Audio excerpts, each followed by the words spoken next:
Bonjour, j'espère que vous allez bien. Aujourd'hui, je voulais répondre à une question qui m'a été posée par Stéphanie.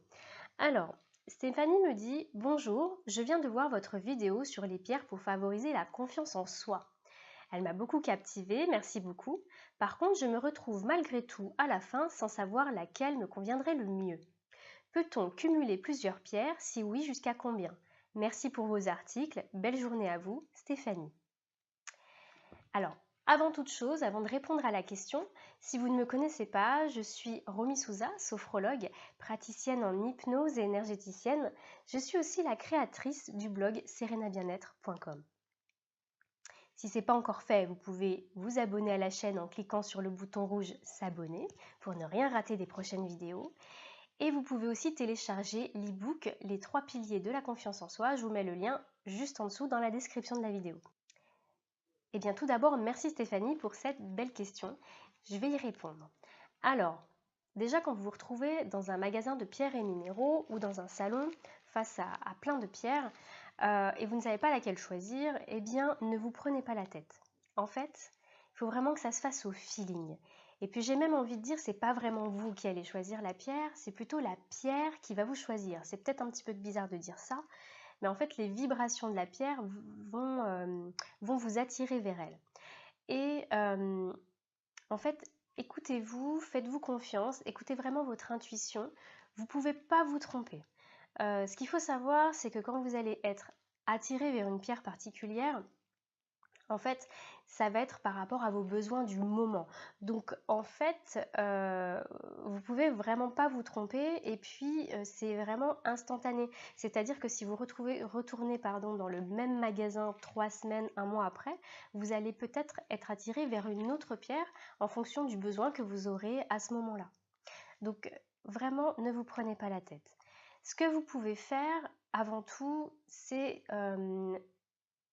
de vous retrouver devant les pierres et puis prenez-les dans vos mains, essayez de ressentir ce qu'elles vous apportent.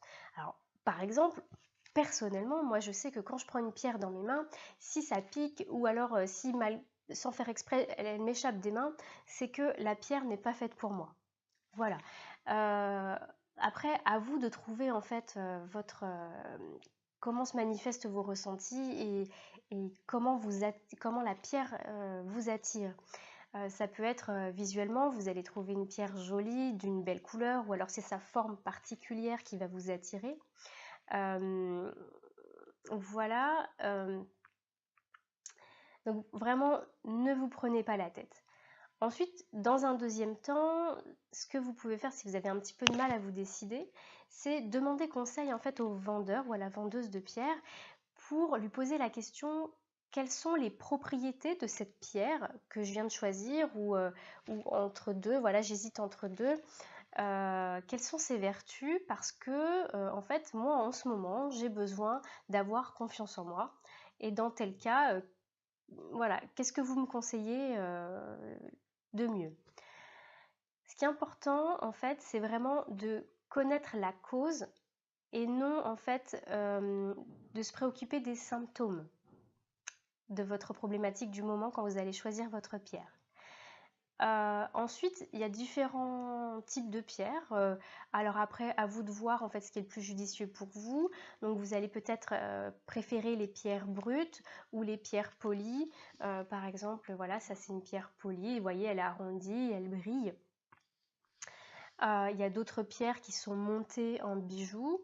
Donc peut-être que si vous voulez travailler au niveau du cœur, est-ce que ce serait peut-être plus judicieux de prendre un pendentif qui va en fait venir, la pierre va venir au niveau de votre cœur? À vous de voir. Donc vraiment, faites-vous confiance, vous ne pouvez pas vous tromper. Et puis pour la deuxième question de Stéphanie, est-ce qu'on peut cumuler des pierres? Alors oui, bien sûr, on peut cumuler des pierres. Après, certaines pierres ne sont pas forcément bonnes à garder toute la journée sur soi, parce qu'en fait, comme elles vont vraiment beaucoup vibrer, elles peuvent à force vous donner par exemple des petits maux de tête, etc. ou vous picoter. Donc à ce moment-là, vous pouvez les poser et vraiment les garder peut-être que quelques heures sur vous, mais peut-être pas toute une journée. Et puis, Personnellement, je pense que c'est pas nécessaire de cumuler des pierres qui ont exactement la même vertu, mais vous pouvez cumuler des pierres avec des vertus différentes. Voilà. Surtout, ce qui est très important, c'est n'oubliez pas de purifier, de nettoyer vos pierres après l'achat et ensuite régulièrement quand vous les utilisez, purifiez-les parce qu'en fait, à force, eh ben, elles vont perdre en énergie, elles vont être complètement saturées, donc c'est important de les nettoyer, de les libérer. Voilà, donc j'espère que j'ai répondu à la question de Stéphanie et que celle-ci vous aidera. Si cette vidéo vous a plu, vous pouvez mettre un like et la partager aussi à quelqu'un peut-être qui pourrait en avoir besoin. Et en attendant, je vous dis prenez soin de vous et je vous dis à très bientôt pour une nouvelle vidéo. Je vous embrasse fort. Bye bye.